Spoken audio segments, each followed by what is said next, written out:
Imagine Ontario's roads lined closely with thriving nursery-grown trees.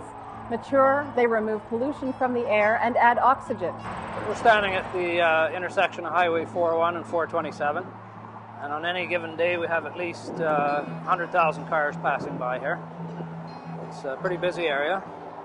And what we're trying to do here is introduce a small reforestation project into the vast barren areas here. A project underway at Vineland Research and Innovation Centre identifies ideal plants and practices for greening Ontario's highways.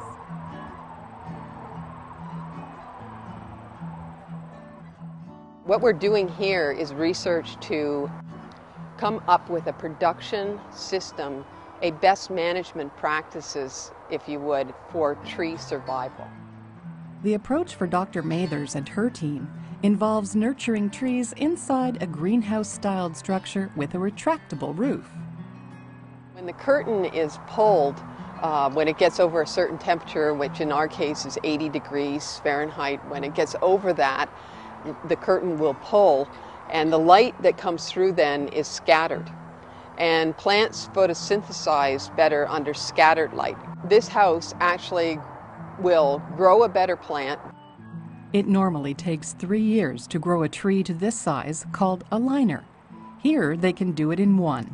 Not only can we grow it faster here, but it produces faster in the field.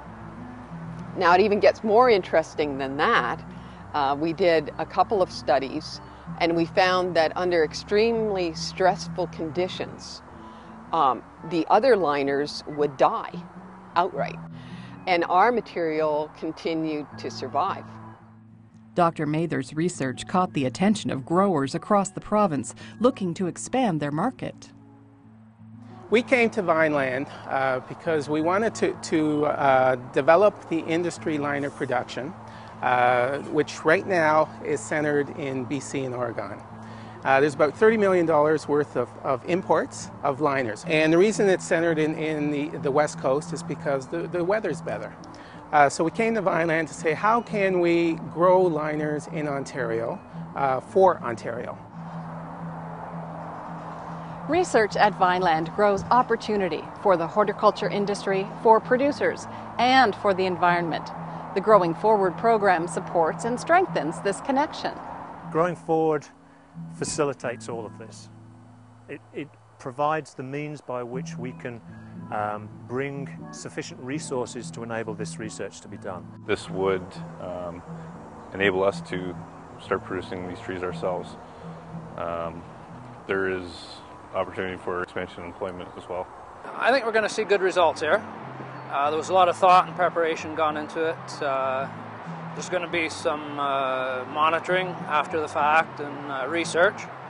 See what species do well, what kind of aftercare is required. Here we're trying to promote Ontario trees.